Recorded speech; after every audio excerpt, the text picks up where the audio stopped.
ایک اور روایت میں آتا ہے رسول اللہ صلی اللہ علیہ وسلم نے فرمایا جو شخص مجھ پر درود پڑھے تو جب تک وہ مجھ پہ درود پڑھتا ہے فرشتے اس کے لیے دعا کرتے رہتے ہیں.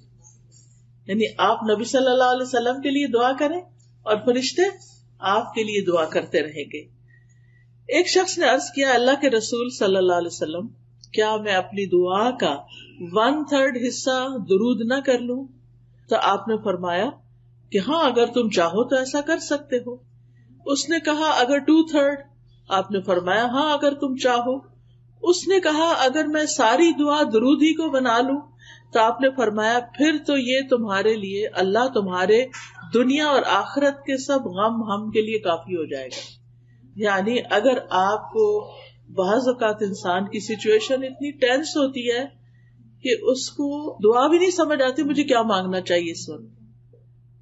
یعنی بعض اوقات ہمارے کوئی عزیز پیارے زندگی اور موت کی کشمکش میں ہوتے ہیں, ہمیں سمجھ نہیں آتی ہم ان کے لیے کیا دعا کریں. ہم ان کے لیے زندگی کی دعا کریں, یہ زندگی تو ان کے لیے بہت تکلیف دہ ہے, ہم انہیں اس حال میں زندہ بھی نہیں دیکھنا چاہتے کہ ہم چاہتے ہیں صحت مند ہوں. اور اگر صحت کی دعا کرتے ہیں تو ڈاکٹرز کہتے ہیں کہ یہ ساری زندگی پیرالائزڈ رہیں گے, یہ اپنے منہ سے کھا نہیں سکیں گے, اپنے منہ سے پی نہیں سکیں گے. کچھ سمجھ ہی نہیں آتی کہ پھر کیا مانگے اور کیا نہ مانگے. تو ایسی صورت میں ہم درود شریف پڑھنا شروع کر دیں کہ اللہ کی رحمت آ جائے, اور اگر اللہ کی رحمت آ جائے تو اللہ تعالیٰ اس بندے کو بالکل سیدھا اٹھا کے کھڑا کر سکتا ہے. جو رب مردوں کو اٹھا کے کھڑا کر سکتا ہے, جو مردوں کو زندہ کرے گا, کیا وہ ایک بیمار شخص کو, ایک تکلیف کی حالت میں جو شخص ہے اس کو وہ سیدھا تندرست نہیں کر سکتا؟ بالکل کر سکتا ہے. اللہ تعالیٰ کے لیے تو کچھ بھی مشکل نہیں. تو اس لیے ہمیں اپنی زندگی میں درود کی کثرت کر دینی چاہیے. پھر اسی طرح یہ ہے کہ رسول اللہ صلی اللہ علیہ وسلم نے فرمایا مجھ پر درود بھیجا کرو کیونکہ تمہارا مجھ پر درود بھیجنا تمہارے لیے باعث برکت ہے, اور میرے لیے اللہ سے وسیلہ کا سوال بھی کیا کرو. یعنی درود بھی بھیجو, سلام بھی بھیجو, اور وسیلہ کی دعا بھی کرو. اب یہ وسیلہ کیا چیز ہے؟ جنت میں ایک مقام ہے جو سب سے زیادہ خوبصورت ہے, یعنی پوری جنت سے زیادہ خوبصورت ہے, اور وہ مقام صرف ایک شخص کو ملے گا, صرف ایک کو وہ ملے گا, کسی اور کو وہ نہیں ملے گا. تو نبی صلی اللہ علیہ وسلم نے فرمایا مجھے امید ہے کہ وہ میں ہی ہوں گا, کیونکہ آپ کا مقام اور درجہ ساری انسانیت سے بڑھ کر ہے.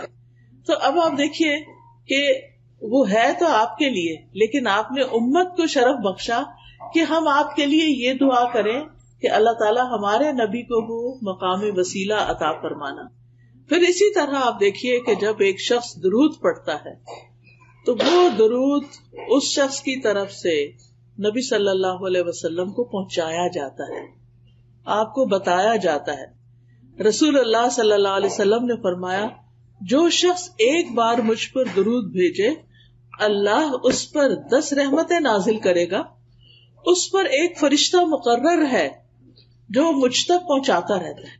یعنی ہم اپنے گھر میں بیٹھ کے پڑھیں, بعض اوقات ہم سوچتے ہیں نا کوئی مدینہ جائے, کوئی روزے پہ جائے اور ہمارا سلام لے کر جائے, تو بات یہ ہے کہ وہاں جا کر کوئی پہنچائے یا آپ یہاں اپنے گھر میں بیٹھے ہوئے درود پڑھ رہے ہیں, یہاں پڑھ رہے ہیں, اور اللہ تعالیٰ کی طرف سے فرشتہ مقرر ہے وہ آپ کا درود وہاں تک لے جائے گا, پہنچا دے گا. یعنی بعض اوقات ہم انسانوں کی منت کرتے ہیں, اور انسان کیا وہ وہاں جاتے ہیں وہ بھول ہی جاتے ہیں کہ مجھے کس کس نے کیا کہا تھا, اور ہمیں کوئی ایسا طریقہ بھی نہیں ملتا کہ ہم سے کہا گیا ہو کہ کوئی لے کے جائے اور پہنچائے. آپ جہاں پر بھی ہوں, آپ مسجد نبوی میں ہوں, آپ مدینہ میں ہوں, آپ مکہ میں ہوں, آپ سعودی عرب میں ہوں, آپ پاکستان میں ہوں, آپ کینیڈا میں ہوں, آپ کہیں پر بھی ہوں, آپ کا درود وہاں پہنچ جائے گا, اور یہ آپ کے نامہ اعمال میں بھی جمع ہوتا رہے گا. تو اس سے اچھا کیا تحفہ ہے جو ہم نبی صلی اللہ علیہ وسلم کو بھیج سکتے ہیں. یعنی اگر ہم آپ کے لیے کوئی پیسے بھیجیں یا کوئی گولڈ بھیجیں یا کوئی کھانے کی چیز بھیجیں, وہ تو نہیں آپ کو پہنچ سکتی, لیکن اگر ہم درود بھیجتے ہیں تو وہ آپ کو پہنچتا رہتا ہے, اور ہمیں طریقہ بھی بتا دیا گیا. رسول اللہ صلی اللہ علیہ وسلم نے فرمایا تم کہیں بھی ہو مجھ پر درود بھیجو کیونکہ تمہارا درود مجھ تک پہنچ جاتا ہے, ہر جگہ سے پہنچ جاتا ہے. اب جو شخص نبی صلی اللہ علیہ وسلم کے لیے درود بھیجے گا اور سلام بھیجے گا اور خاص طور پر آپ کے لیے وسیلہ کی دعا کرے گا تو قیامت کے دن اس کو نبی صلی اللہ علیہ وسلم کی سفارش حاصل ہوگی، اس کے لیے شفاعت ہوگی. رسول اللہ صلی اللہ علیہ وسلم نے فرمایا جو مجھ پر درود بھیجتا ہے یا میرے لیے وسیلہ مانگتا ہے قیامت کے دن اس کے لیے میری شفاعت ثابت ہو جائے گی، یعنی پکی ہو جائے گی کہ میں اس کے حق میں سفارش کروں. سفارش کس کو ضرورت ہوتی ہے؟ جس کے اپنے پاس پورا نہ ہو کامیابی کے لیے. یعنی اگر کوئی شخص خود لیک کرتا ہے کسی چیز میں تو پھر دوسرا اس کی سفارش کر دیتا ہے، آپ اس کو یہ جاب دے دیں، آپ اس کو یہ جگہ دے دیں، آپ اس کے لیے یہ کر دیں، تو وہ اس کے لیے آسانی ہو جاتی. تو اسی طرح جو شخص جنت میں جانے کے لیے اس کو ایک نیکی کم ہے یا تھوڑی سی ضرورت ہے تو پھر وہ نبی صلی اللہ علیہ وسلم اس کے حق میں سفارش کریں گے کہ اس کو جنت دے دی جائے کیونکہ اس نے مجھ پر درود بھیجا تھا. اسی طرح اگر کوئی شخص اپنے برے اعمال کی وجہ سے توبہ کیے بغیر دنیا سے چلا گیا اور قیامت کے دن اس کی پکڑ ہو گئی اور اس کو جہنم میں پھینک دیا گیا تو نبی صلی اللہ علیہ وسلم کو اللہ تعالیٰ حق دیں گے شفاعت کا، حق کے شفاعت، اور پھر آپ کی سفارش سے اس کو آگ سے بھی نکال لیا جائے گا.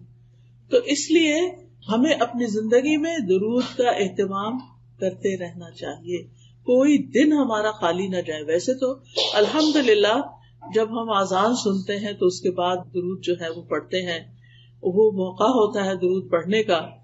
پھر اسی طرح نماز ہماری مکمل ہی نہیں ہوتی، نماز پوری ہی نہیں ہوتی، نماز ادا ہی نہیں ہوتی اگر ہم اس میں درود شریف نہ پڑھیں.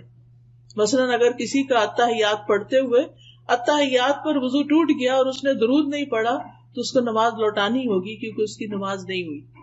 تو اس لیے چاہے آپ اس وقت پورا درود نہ بھی پڑھ سکیں، اللہم صلی علی نبینا محمد کہہ دیں، اللہم صلی وسلم وبارک علی نبینا محمد، اللہم صلی علی محمد وعلی آل محمد. یعنی کوئی بھی آپ اس میں سے پڑھ لیتے ہیں اور سلام جلدی سے پھیر دیتے ہیں کہ اس وقت آپ مزید کنٹینیو نہیں کر سکتے کہ آپ کا وضو ٹوٹ جائے گا، تو آپ کی نماز پوری ہو جائے گی اگر آپ نے درود شریف پر اینڈ کر دیا. تو اس سے بھی آپ اندازہ لگائیں کہ کتنا ضروری ہے.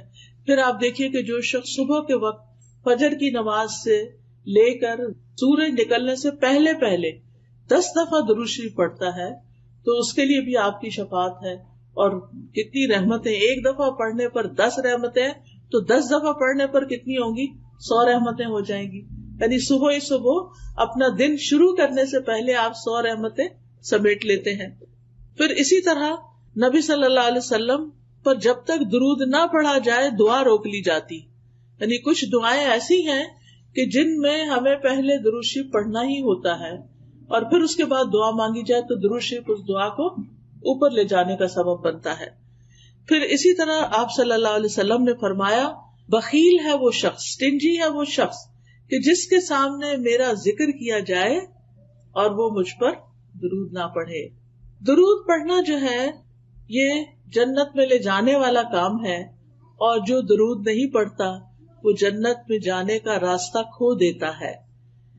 حضرت حسین بن علی رضی اللہ عنہ امام حسین سے مروی ہے کہ رسول اللہ صلی اللہ علیہ وسلم نے فرمایا جس کے پاس میرا ذکر کیا گیا یعنی میرا نام لیا گیا اور وہ مجھ پر درود پڑھنا بھول گیا، اس نے پڑھا ہی نہیں، صلی اللہ علیہ وسلم نہیں کہا. ہونا تو یہ چاہیے نا، جب بھی آپ کا نام لیا جائے تو دل ہی دل میں یا ہلکی سی آواز سے صلی اللہ علیہ وسلم پڑھ لیا جائے. اور جو نہیں پڑھتا، اس نے دھیان سے نہ سنا اور نہ پڑھا، وہ جنت کے راستے سے بھٹک گیا. یعنی جو راستہ جنت کی طرف لے جانے والا تھا اس نے وہ چھوڑ دیا، وہ کہیں اور ہی چل پڑا. یعنی اس سے بھی اس کی امپورٹنس کا پتہ چلتا ہے.